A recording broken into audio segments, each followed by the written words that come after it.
तो आज बड़े ही दुख की बात है कि एक टेकी है, मतलब जो बेंगलोर में काम करते थे, जिनका नाम अतुल सुभाष है।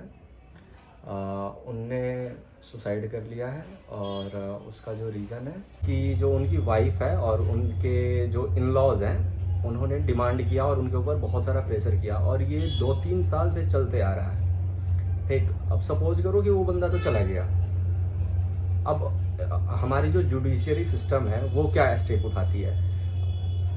उस बंदे ने हर महीने मतलब 40,000 रुपये उस बंदी को कंपनसेशन दिया है, बट द लेडी डिमांड्स की 2 से 3 करोड़ रुपये एज एन एलमनाई चाहिए, और या फिर 2 या 3 लाख रुपये पर महीने बच्चे के को टेक केयर करने के लिए चाहिए।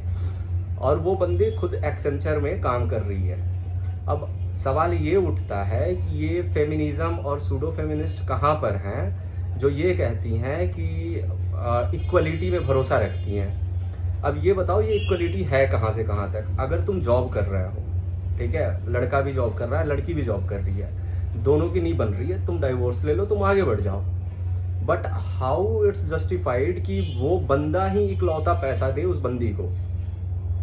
ये कहाँ से कहाँ तक सच है, कहाँ से कहाँ तक ये जायज़ है। अभी के टाइम में क्या हो रहा है कि ये अभी मार्केट में ट्रेंड पे है कि शादी कर रहे हैं, 1 साल 2 साल रह रहे हैं, उसके बाद half of the salary goes to the lady, ठीक है। और तुम अपने मतलब मेहनत कमाई खून पसीने एक करो, अपनी मरवाओ बेसिकली, और उसके बाद क्या करो कि सामने वाली बंदी को दे दो तुम पैसे हर महीने 30,000 40,000। उस बंदे ने खुद बोला है वीडियो में कि मैं अपने दुश्मन को अपने पैसे दे के खुद मजबूत कर रहा हूँ।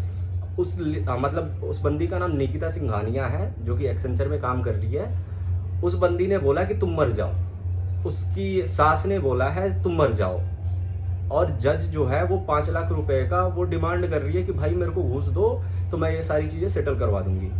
तो मतलब हमारे टैक्स जा रहे हैं, हमारे टैक्स से पुलिस को पैसे जा रहे हैं, हमारे टैक्स से जज को पैसे जा रहे हैं, और फिर हमारे ऊपर ही सारे वो जो ब्लेम है वो थोप दिया जा रहा है। अब ये बात समझ नहीं आ रही है कि इस केस में मतलब ऐसे बहुत सारे केसेस हैं। मेरे ऑफिस में भी एक बंदा है जो इस तरह से प्रताड़ित हो रहा है, और ये 2-3 साल से प्रताड़ित हो रहा है। उससे 20 से 30 लाख रुपए की डिमांड की जा रही है कि तुम दोगे तभी मतलब सेटल कर पाएंगे हम। और इसमें सबसे बड़ी गलती है जो इनके लड़की के जो माँ बाप है ना, वो बहुत बढ़ चढ़ के हिस्सा लेते हैं कि यस मतलब तुम आगे आ जा रहे हो, उसका सपोर्ट कर रहे हो, और वो गलत है तब भी वो सपोर्ट में है। सबसे बड़ी बात ये है, अब सपोज करो ये बंदा मरा हुआ है, 34 35 36 रफली एज लगा लो, ठीक, वो बंदा मर रहा है, उसके पेरेंट डिपेंडेंट है, वो बंदा मतलब बेसिकली वो कह रहा है कि मेरे पेरेंट मेरे ऊपर डिपेंडेंट है, और ये उनके लिए बहुत दुख की बात होगी कि इस टाइम पे वो सारे पेरेंट्स क्या चाहते हैं कि वो बूढ़े हो जाए तो जो बच्चे होंगे माँ बाप का सहारा होंगे, और इस उम्र में वो बंदा सुसाइड कर रहा है। सपोज करो कि अगर कोई लड़की, ठीक है, यही काम कर रही होती, अगर उसने सुसाइड कर लिया होता तो मतलब घंटे भर के अंदर पुलिस जाती और उस बंदे को मतलब ऐसे चुटकी में उठा के ले जाके बंद कर देती, और वो जहाँ जॉब कर रहा था वहां से भी वो फायर हो जाता। तो ये इक्वलिटी कहाँ से है? हैस मी टू चलता है, हैस मेन टू क्यों नहीं चल रहा है? कि मतलब हमारे ऊपर अगर कोई मतलब परेशानी आ रही है, कठिनाई आ रही है, कोई लड़की हमें हैरेस कर रही है, उसके लिए कोई लॉ नहीं है। You have to prove. अगर सामने आके कोई बंदे रो दे, ठीक है, कि यार मेरे साथ तो इसने बहुत बुरा किया है, हमारा सिस्टम ही ऐसा बना हुआ है कि हम कुछ नहीं कर पाएंगे, हमें प्रूव करना पड़ेगा। ये कब तक चलता रहेगा हमारे सोसाइटी में? हमारे लिए कौन आवाज उठाएगा? मैं 30% टैक्स देता हूं हर महीने, मेरे लिए क्या है? हमारे लिए क्या है? आजकल क्या चल रहा है? अभी जिस बंदे की बात की मैंने, जो मेरे साथ ऑफिस में काम कर रहा है, ठीक है, उसमें पता है चीटिंग स्टार्ट कैसे हुई थी? मतलब डाइवोर्स का भी मेन रीजन हो रहा है चीटिंग, ठीक। उसमें क्या हो रहा है कि ये मेरा दोस्त है, ये मेरा भाई है, ये मेरे भाई का दोस्त है, स्टार्ट यहाँ से हो रहा है। अभी के टाइम में क्या है कि अगर तुम्हें अपनी इज्जत बचानी है या फिर इन सब केसों में नहीं पड़ना है, तो तुम चुपचाप ऐसे बैठ जाओ कि तुम्हें कोई फर्क ही नहीं पड़ रहा है। सबसे बड़ी दिक्कत हमारे साथ ये हो रही है।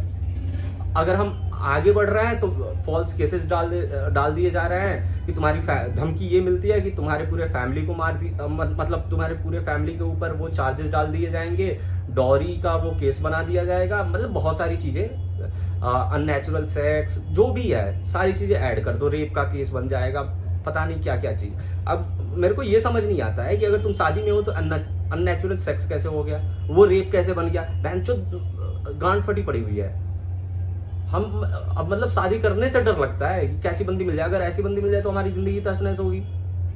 तुम मेहनत मशक्कत करके ऑफिस जा रहे हो, अपनी मरवा रहे हो, मतलब बहुत सारे टेंशन है लाइफ में। उसके बाद कोई ऐसी बंदी आए जो तुम्हारी माँ बहन करके चली गई और उसको तुम हर महीने 40,000 50,000 रुपए दो ताकि वो किसी और के साथ अपनी मरवाए।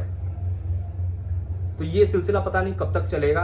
और हर केसेस में क्या होता है कि लड़की आके रो देगी कि हाँ मेरे साथ तो बहुत बुरा हुआ है, इसने मेरे को बहुत प्रताड़ित किया है। और औरत, चाणक्य ने क्या बोला था कि औरत के आंसुओं पे भरोसा नहीं करना चाहिए और मर्द के हंसी पे भरोसा नहीं करना चाहिए, ठीक है। तो यहाँ पे ये जो विक्टिम कार्ड जो प्ले करती हैं औरतें, जो लड़कियां जो विक्टिम कार्ड प्ले कर रही हैं सॉरी जो विक्टिम कार्ड प्ले कर रही हैं कि हमारे साथ बुरा हो रहा है, हमारे साथ ये हो रहा है, ये सब इन सारी चीज़ों पे ना मतलब वेस्टर्न कंट्री बहुत अच्छी है कि first you have to proof. इसका क्लासिक एग्जांपल है Johnny Depp versus Amber Heard वाला केस। उसमें लड़की ने प्रताड़ित किया, लड़की ने डिफेम किया, बाद में केस कौन जीता? जॉनी डेप जीता।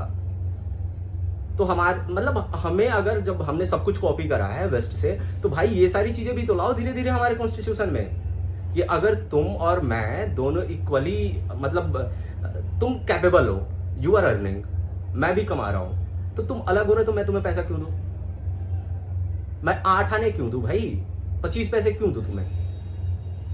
तुम्हारी मर्जी से अलग हो रहा है ना, मैं तुम्हें 1 पैसे क्यों दूंगा ताकि तुम किसी दूसरे से मरवाओ, इसलिए मैं तुम्हें पैसे दूं। मेरी लैंग्वेज इसमें थोड़ी सी एब्रप्ट है, एब्यूसिव है, आई डोंट केयर, ठीक है, बट ये टॉपिक ही ऐसा है। केवल मतलब फेमिनिज्म के नाम पे इक्वलिटी इक्वलिटी इक्वलिटी, तो यहां पे क्यों नहीं है इक्वलिटी? कहां आ गई वो सारी औरतें जो बढ़ चढ़ के सामने आ जाती हैं?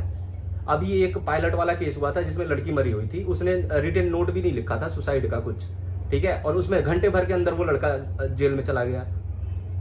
इस वाले केस में पता नहीं कुछ नहीं हुआ, होगा भी कि नहीं होगा, वी डोंट नो। तो यही मतलब भगवान अतुल सुभाष की आत्मा को शांति दे, और यही कह के मतलब जो भी मेन आगे आना चाहते हैं और मतलब इससे जुड़ना चाहते हैं वो आगे आए, कमेंट सेक्शन में अपनी राय दे ताकि मैं और भी वीडियो ऐसे बना सकूं। हाँ।